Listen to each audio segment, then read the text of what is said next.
À l'Opéra de Nice, nous avons rendez-vous avec une personne handicapée. Aujourd'hui, on dirait qu'il est malentendant. Il était même presque totalement sourd dès l'âge de 27 ans. Beethoven n'en était pas moins un des plus grands génies de la musique classique. Ce soir, nous allons entrer dans son monde du silence, peut-être échanger nos places, échanger notre perception de la surdité. Quel point commun entre un gardien de phare français et un grand compositeur allemand? Je suis pas sur le bateau, ils ont pas réussi à amarrer, hein. La mer est démontée, quoi. On peut pas faire la relève, là, cette semaine. Coincé dans son sémaphore, un gars bourru, asocial, comme Beethoven. Isolé dans sa tour, comme Beethoven dans sa tête. La solitude absolue qu'il faut réussir à incarner sur scène. Je m'isole, j'essaie de faire abstraction absolument de tout autour de moi.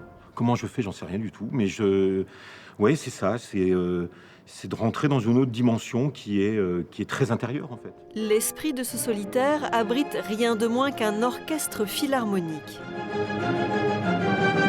Des symphonies dont tous les musiciens connaissent l'intensité rare, bien que, ou peut-être parce qu'elles sont écrites par un sourd. Yes. Allez, on continue. Much better Arnaud, very good Arnaud. C'est pendant l'écriture de la deuxième que les prémices sont apparues. Moi, dans la musique de Beethoven, je sens par rapport à ça plus une volonté farouche d'être entendu et de s'exprimer. Lorsqu'à son tour, le gardien de phare n'entend plus son piano, le spectacle bascule. Comme la vie de Beethoven. Je comprends rien. Le son. C'est le son de la surdité qui arrive.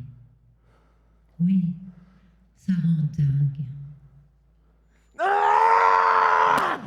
Un dialogue de sourds, dingue, mais qui fait parfaitement comprendre la puissance de Beethoven, le compositeur sourd dont une œuvre est devenue l'hymne européen, langage commun à 27 pays. Moi, je suis européenne, mais je ne connais pas le hongrois. Je ne sais pas parler bien l'italien, je ne sais pas parler le grec. Et donc, il y a toutes ces voix du monde qui résonnent, enfin européennes et du monde qui résonnent. Et donc, qui nous permet, est-ce que ça nous permettrait d'adopter un autre point de vue? Parler une autre langue, c'est aussi adopter un autre point de vue. Et donc, là, en l'occurrence, un autre point d'ouïe. Lorsque l'Ode à la joie réécrite est interprétée en chant-cygne, c'est au public entendant d'avoir, pour une fois, besoin de sous-titres.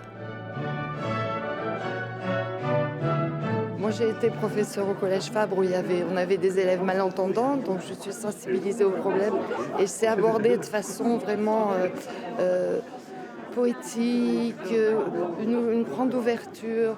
Ça devrait être la langue universelle, mais ce qui est vrai, hein, c'est la seule que n'importe quel sourd peut parler dans le monde entier. Ça réglerait des problèmes. On dira bravo, bravo. On a changé de décor, Géraldine. On se retrouve à la Microfolie départementale, au cœur de cette exposition. Vous avez monté sur ce thème de la surdité grâce à Beethoven. Beethoven, l'homme, d'abord, est-ce qu'on sait s'il a lutté contre cette surdité qu'il a envahie assez jeune?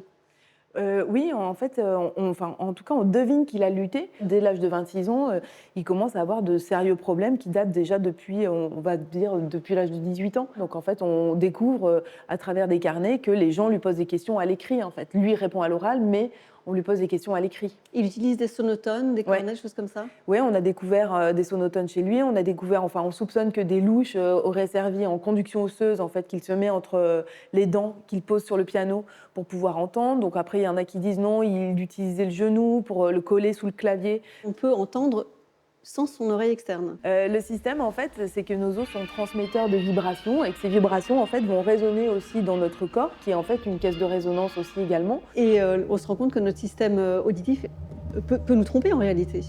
Oui, notre système auditif, alors plutôt notre système neurologique peut nous tromper parce qu'en fait, on a plein d'illusions sonores. On peut faire plein d'expériences ici dans cette salle sur les illusions auditives qui nous trompent parce que notre cerveau est constamment en train de nous tromper en fait sur ce qu'on entend ou sur ce qu'on croit entendre. Qu'est-ce qu'il nous dit? Notre cerveau aime bien aller au plus court chemin et notre cerveau aime bien le contexte. Et notre cerveau est quand même truffé de préjugés, c'est-à-dire qu'on a aussi des biais cognitifs. On aime bien croire, enfin, voir ce qu'on croit.